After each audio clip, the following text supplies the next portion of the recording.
Suave, viver em comunhão com meus irmãos. Último bloco do Antenados na Geral, estamos falando sobre visões teológicas do calvinismo, do arminianismo. E tocamos o arminianismo, né? A gente mistura um pouco. A gente começou falando um pouco sobre a questão da eleição e claro, estamos entrando já falando de graça, da graça irresistível e a graça irresistível, porque o calvinismo acredita, meu irmão, se Deus quer que alguém se converta, não tem jeito, o cara pode ser o pior cara do mundo, ele vai se converter. Já o arminianismo não entende bem. Se existe o meu livre-arbítrio de eu escolher seguir a Deus, mesmo Deus querendo que eu me converta, vamos dizer assim, eu posso resistir e rejeitar o sacrifício de Jesus na cruz. Se eu sou livre para fazer minha escolha, essa é a minha escolha. E isso é um insulto à soberania de Deus na visão do calvinismo. Armínio, é preciso entender o seguinte, não é que Armínio negue peremptoriamente a questão da graça irresistível. Ele também entende que se Deus chamar, é irresistível. A graça de Deus, ela é irresistível. Só que por presciência, sabedor de quem aceitaria ou não, ele atrairia irresistivelmente, ou aceitando o outro, ele permitiria que o outro, por presciência. Essa questão da presciência, do pré-conhecimento, do Deus que é atemporal, é que dá o nó na cabeça da gente. Porque na minha cabeça, se eu sei como é que o outro vai agir, então já estou interferindo no agir. Pelo simples fato de saber como o outro vai agir. E não é como Deus processa. E aqui acaba levando a toda uma celeuma que, na verdade, tem um ponto de convergência. Talvez a grande coisa seja isso, entender que, no fundo, há um ponto de convergência. Que Deus é soberano, não abriu mão da sua soberania, a sua graça, ela é irresistível nesse sentido, mas que Deus, por onisciência, por presciência, deu o direito de, sabendo como você vai agir, de então conduzir para um caminho ou permitir que você fique na perdição. Eu não sei se eu acabei embolando tudo aqui. Tá claro, É interessante que a gente sempre evoca assim, Deus é sabedor de tudo. Lógico, Deus é sabedor. Mas se ele também não quiser saber, ele não sabe.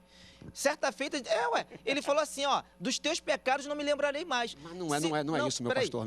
Peraí. Rapidinho, deixa eu só, pensamento. Deixa eu só dar continuando no meu pensamento. É porque a gente sempre evoca essa questão, Deus é sabedor de todas as coisas. Se Deus quiser também não querer saber, ele não sabe. Nesse sentido, nós não podemos de maneira alguma tirar do ser humano a sua responsabilidade. Você quer ver um exemplo? O ímpio. Você tem um exemplo do ímpio ou do incrédulo. O incrédulo sabe o que é bem ou mal? Sabe.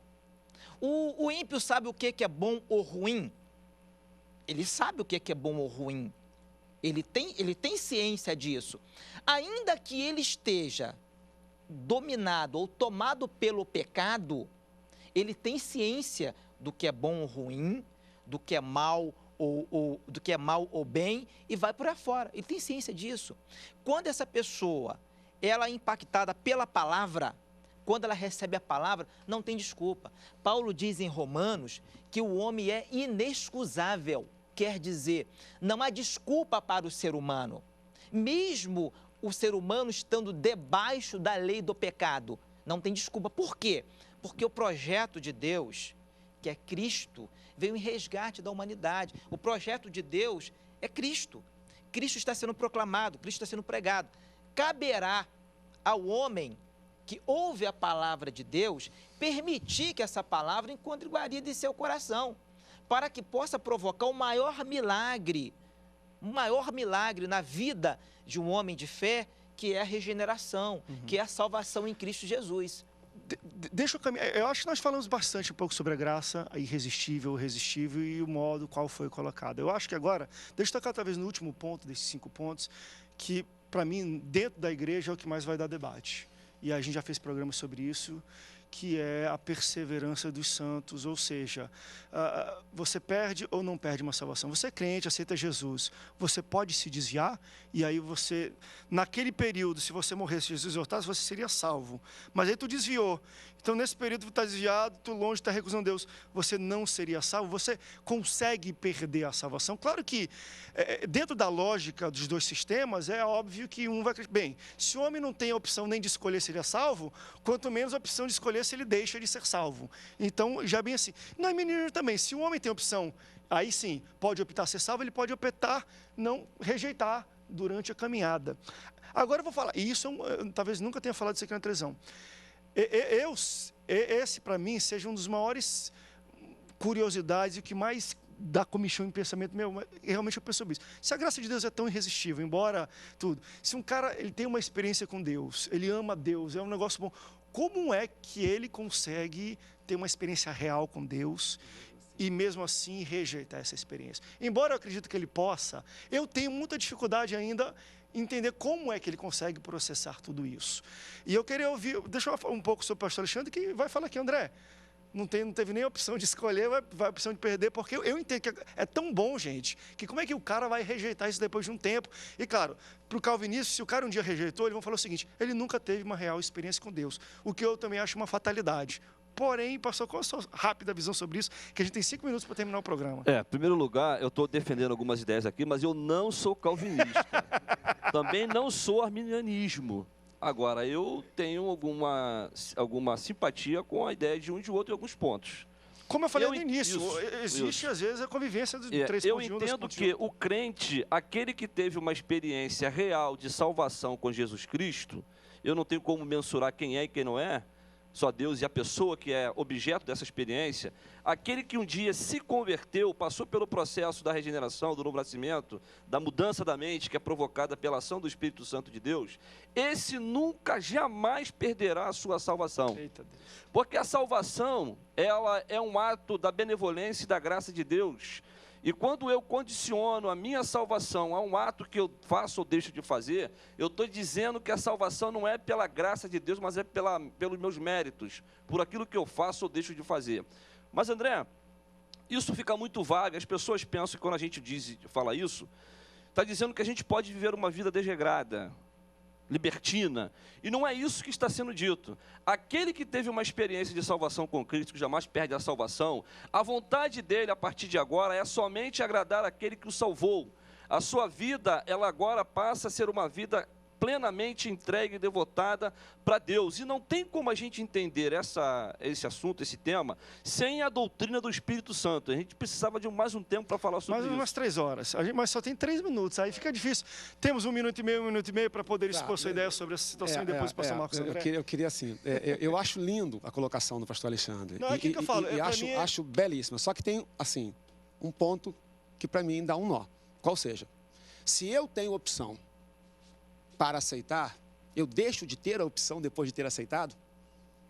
Porque se uma vez eu aceitei Jesus... Não é isso que está sendo dito, tá? É aqui, meu pastor, Não. Porque se a partir... Não, amado, é aqui. Não foi isso que eu falei. Se a partir do momento em que eu aceitei Jesus, então aceitei de fato, eu estou e não vou mudar mais, então aqui nesse momento, então não pode, então eu perdi. Você entendeu? Não sei se eu perdi livre-arbítrio a partir do momento que eu aceitei Jesus.